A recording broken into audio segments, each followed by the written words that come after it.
It's mosques getting foreign financing or preaching in Arabic. The lower house of the Federal Assembly voted in favour of the new rules. If it becomes law, mosques will also have to declare where they get their money from and how they use it, along with conducting all of the prayers in one of the country's 4 national languages. However, critics warn the legislation discriminates against Muslims and fuels extremism.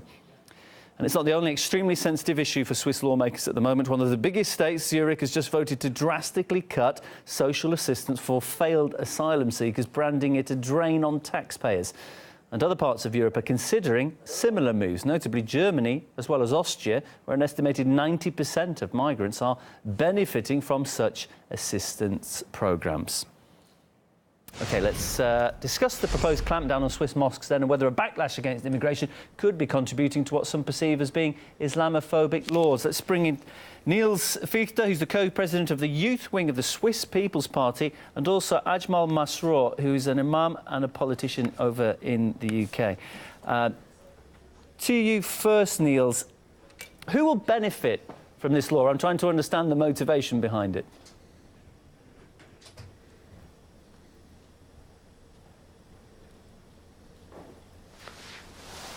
Niels, can you hear me OK?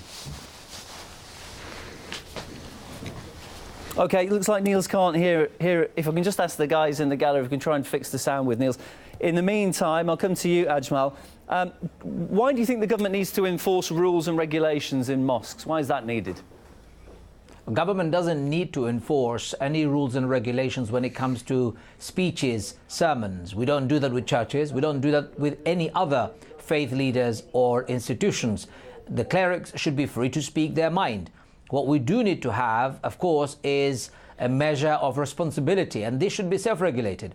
What I worry about in Switzerland is that Swiss government, through its referendums, have enacted very draconian anti-Muslim laws, banning of minaret, scarf, etc. These do not help. In a multicultural, pluralistic democracy such as Switzerland, these, to me, sound like and appear as secular fundamentalism, if nothing else, overly and extremely discriminatory towards Muslims. I don't mind us telling the imams to speak in the local and native language. I've been doing it for 25 years in English. Of course, if the government needs to legislate on that, I think that's wasting taxpayers' money and wasting government's own time too. OK, let's come across to Niels. I believe Niels Fichte can hear me now. Niels, if you caught that, it's a waste of money. It's a waste of taxpayers' money. It's a waste of time. Why do we need to be checking where the money's coming from, prohibiting it? Why do we need to be affecting what languages people are preaching in?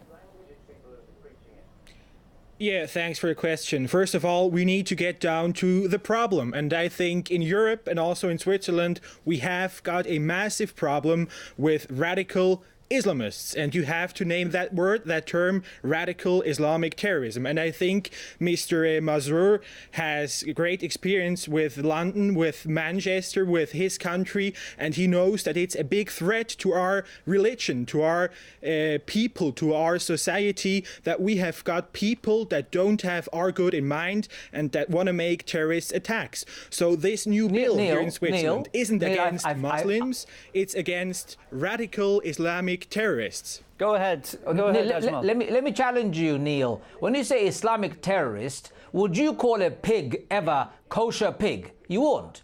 A pig can never be kosher.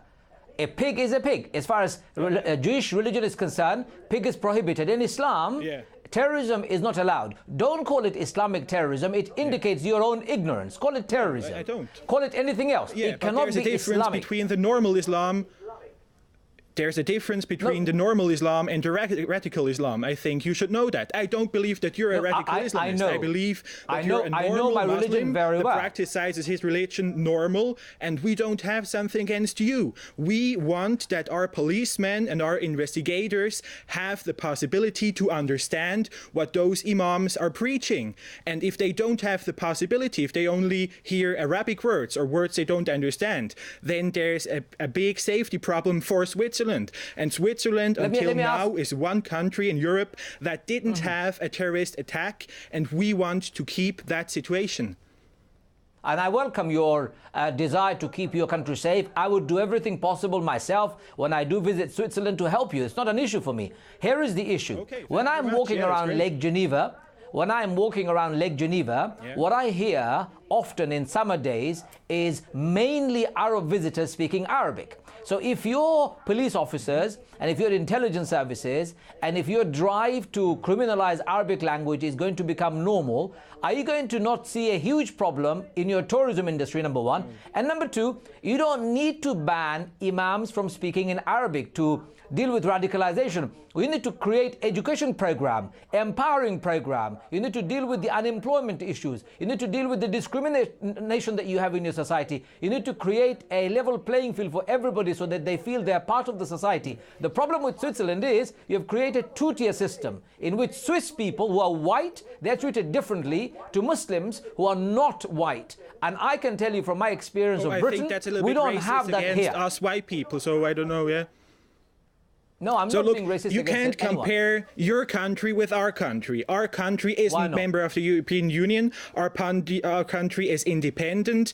And the most important point is that our country didn't have any terrorist attacks. So our task is it to prevent that situation, and we don't want to have it that radical Islamists have got control above those imams and over mosques here in Switzerland. So again, we don't want to ban Arabic language. We don't want to ban normal Muslims. Our target is to punish those who don't accept our law and our order. We are a state who wants to have strict laws, and so that's why the Senate now again needs to confirm the law, the bill of the National Council of Switzerland. So it's very important that we keep our safety strategy, and we're a whole different situation to your country. So it isn't possible to compare that.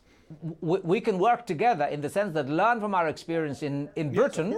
We have integration at the forefront of our conversations.